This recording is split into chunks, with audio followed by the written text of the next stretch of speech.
Hi friends, ഇന്ന് cauliflower ഫ്രൈയുടെ recipe ആയിട്ടാണ് ഞാൻ വന്നിരിക്കുന്നത്. ഈസി ആയിട്ട് നമുക്ക് എളുപ്പം റെഡിയാക്കാൻ പറ്റുന്ന റെസിപ്പിയാണ്. വെക്കേഷനൊക്കെ അല്ലേ, ഇനി കുട്ടികൾക്ക് ഇതൊക്കെ നമുക്ക് തയ്യാറാക്കി കൊടുക്കാമല്ലോ. ഒരു കോളിഫ്ലവറാണ് എടുത്തിരിക്കുന്നത്. അത് ചെറിയ പീസായി, ചിലത് ഞാൻ അങ്ങനെ രണ്ടായിട്ട് മുറിച്ചൊക്കെ ഇട്ടിട്ടുണ്ട്. പീസാക്കിയെല്ലാം വെച്ച് അത് കണ്ടോ, ചിലരൊക്കെ 2 പീസാക്കിയൊക്കെയാണ് ഇട്ടിരിക്കുന്നത്. നമുക്ക് ഏത് ഷേപ്പിൽ വേണമെങ്കിലും കട്ട് ചെയ്യാം. അത് വലുതായിട്ടിടാം, ചിലത് കനം കുറച്ചിടാം.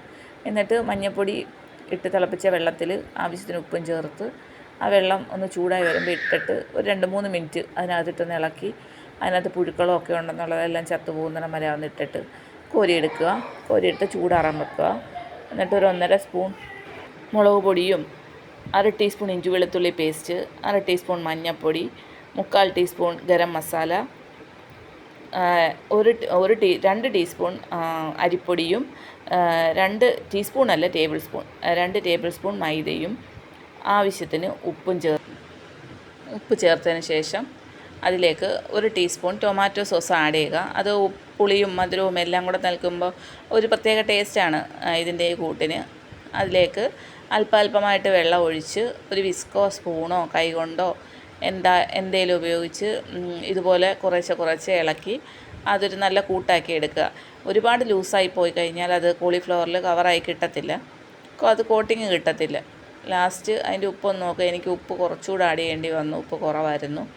എന്നിട്ട് തണുത്തിരിക്കുന്ന കോളിഫ്ലവർ, വേവിച്ച് വെച്ചിരിക്കുന്ന മഞ്ഞൾപ്പൊടിയിലും ഉപ്പിലും ഇട്ട് വേവിച്ച് വെച്ചിരിക്കുന്ന കോളിഫ്ലവർ നമ്മൾ ഇതിൽ മിക്സ് ചെയ്ത് വെക്കുക. ഒരു അരമണിക്കൂറോളം റെസ്റ്റ് ചെയ്യാൻ വെച്ചേക്കുന്നത് അത്രയും നല്ലത്.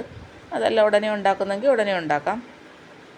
ഓരോരോ കോളിഫ്ലവർ വെച്ചിട്ട് ചൂടായി കിടക്കുന്ന എണ്ണയിലേക്ക് ഇതുപോലെ ഇട്ട് നമുക്ക് വറുത്ത് കോരിയെടുക്കാം. ഇടുന്ന സൈഡ് നന്നായിട്ട് മൂത്തതിന് ശേഷം മാത്രം അത് തിരിച്ചിടാവുള്ളൂ. ഇല്ലെന്നുണ്ടെങ്കിൽ അത് മൊത്തം സ്പൂണേലും തവയിലും ഒക്കെ പറ്റിപ്പിടിക്കാൻ ചാൻസ് ഉണ്ട്. അതുകൊണ്ട് ഒന്നാമത്തെ കാര്യം, നമ്മളിതിനകത്ത് കോൺഫ്ലവർ ആഡ് ചെയ്തിട്ടില്ല, അരിപ്പൊടിയാണ്.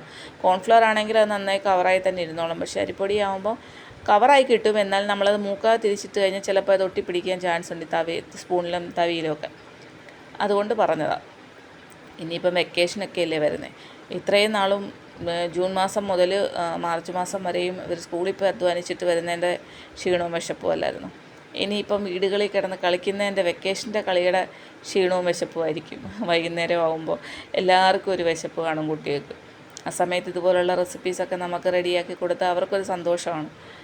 ഇനിയും ഇതുപോലുള്ള എന്തെങ്കിലും റെസിപ്പീസൊക്കെ ആയിട്ട് ഞാനും ഉടനെ തന്നെ വരാം. എൻ്റെ പാചകത്തിൽ എന്തെങ്കിലും കുറവുകളോ കുറ്റങ്ങളോ ഒക്കെ ഉണ്ടെന്നുണ്ടെങ്കിൽ എല്ലാവരും അവരത് കമൻറ്റിലൂടെ ഒന്ന് അറിയിച്ചേക്കണം. സബ്സ്ക്രൈബ് ചെയ്യാത്തവരുണ്ടെങ്കിൽ ഒന്ന് സബ്സ്ക്രൈബ് ചെയ്തിരിക്കണം.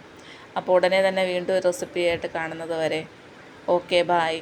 ഈ റെസിപ്പി എല്ലാവരും ട്രൈ ചെയ്ത് നോക്കാൻ മറക്കല്ലേ.